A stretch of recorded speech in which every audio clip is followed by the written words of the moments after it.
اذان کے بعد کی دعائیں۔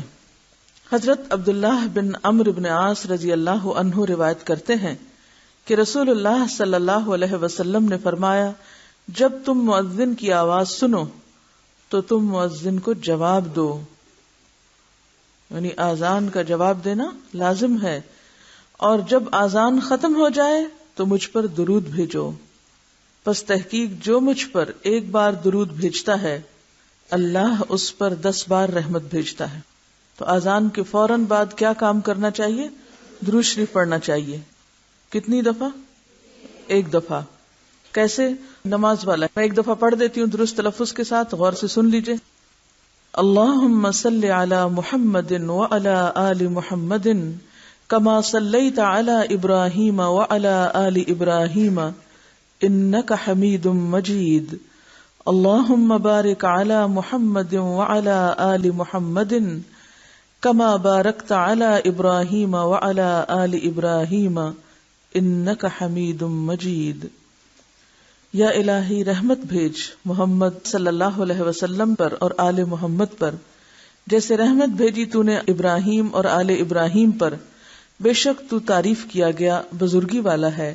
یا الہی برکت بھیج محمد صلی اللہ علیہ وسلم پر اور آل محمد پر، جیسے برکت بھیجی تو نے ابراہیم پر اور آل ابراہیم پر، بے شک تو تعریف کیا گیا بزرگی والا ہے۔ حضرت جابر رضی اللہ عنہ روایت کرتے ہیں کہ رسول اللہ صلی اللہ علیہ وسلم نے فرمایا، جو شخص اذان کا جواب دے اور پھر اذان ختم ہونے پر یہ دعا پڑھے، اس کے لیے قیامت کے دن میری شفاعت واجب ہو جاتی ہے۔ کیا ہے دعا؟ اللہم رب هذه الدعوة التامة والصلاة القائمة آت محمدا الوسيلة والفضيلة وابعثه مقاما محمودا الذي وعدته۔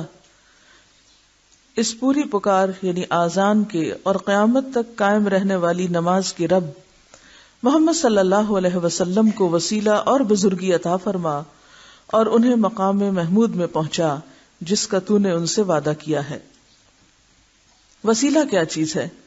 وسیلہ کے متعلق خود رسول اللہ صلی اللہ علیہ وسلم فرماتے ہیں، تحقیق وسیلہ بہشت میں ایک درجہ ہے، یعنی ایک مقام ہے جو صرف ایک بندے کے لائق ہے، یعنی ایک خاص اسپیشل جگہ ہے جس میں صرف ایک ہی شخص جا سکتا ہے، اور میں امید رکھتا ہوں کہ وہ بندہ میں ہی ہوں، پس جس نے اذان کی دعا پڑھ کر اللہ سے میرے لیے وسیلہ مانگا اس کے لیے میری یعنی حضور صلی اللہ علیہ وسلم کی شفاعت واجب ہو گئی۔ نبی صلی اللہ علیہ وسلم کے ارشاد سے معلوم ہوا کہ وسیلہ بہشت کے ایک بلند و بالا درجے کا نام ہے۔